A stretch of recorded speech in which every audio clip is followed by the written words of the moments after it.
Thom Hartmann here on the news. You need to know this. All eyes are on Speaker of the House John Boehner to see if he has control of his Republican Party.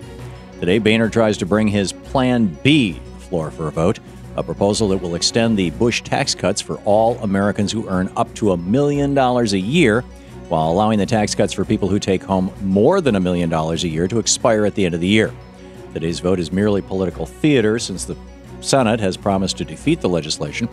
The White House, which has offered to keep the Bush tax cuts in place for Americans earning less than $400,000 a year, has also promised a veto.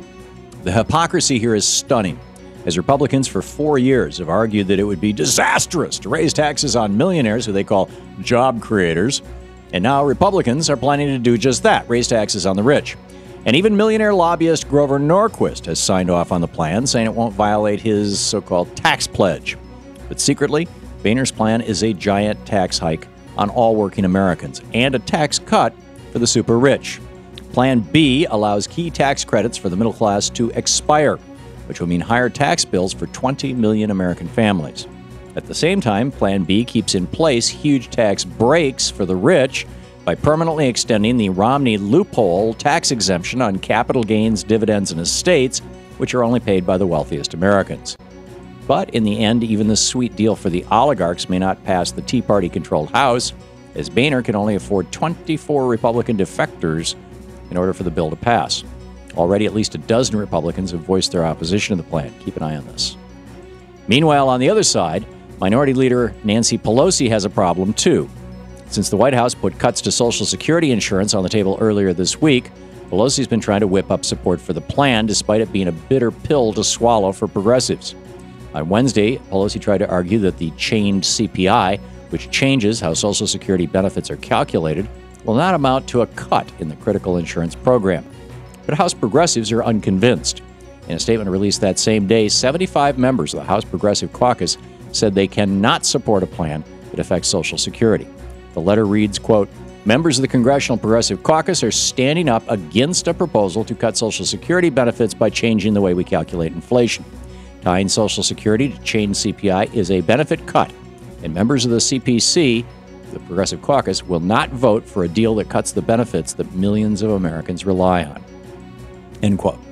We need progressives to hold firm on this and not agree to any cuts to Social Security, a program that has nothing to do with our national debt, in fact, is running a $2.6 trillion surplus. Going off the cliff is a better idea than this one.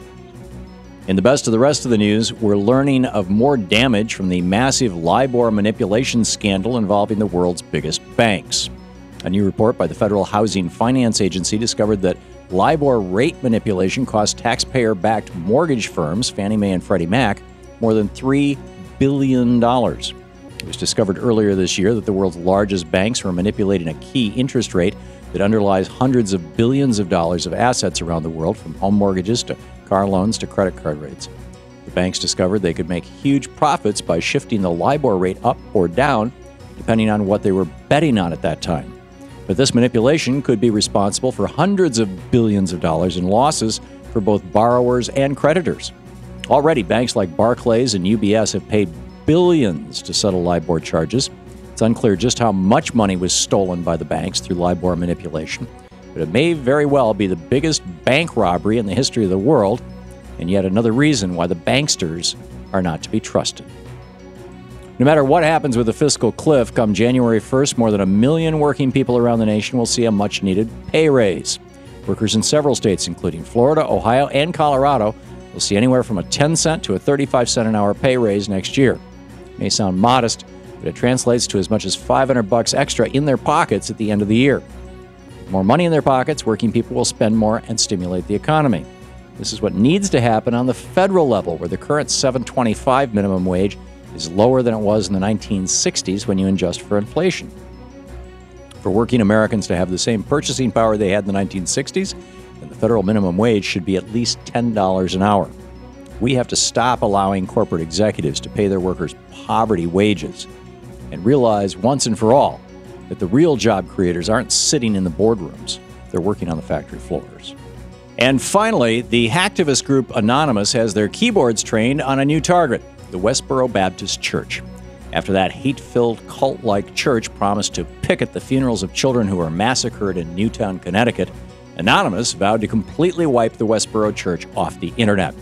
During a radio interview on Wednesday, a member of Anonymous and the hack said that the hacktivists have already taken down 18 of the 19 websites belonging to the Westboro Baptist Church. Anonymous claims it has not broken any laws in their digital assault against the fringe church. And that's the way it is today, Thursday, December 20th, 2012. I'm Thom Hartmann on the news.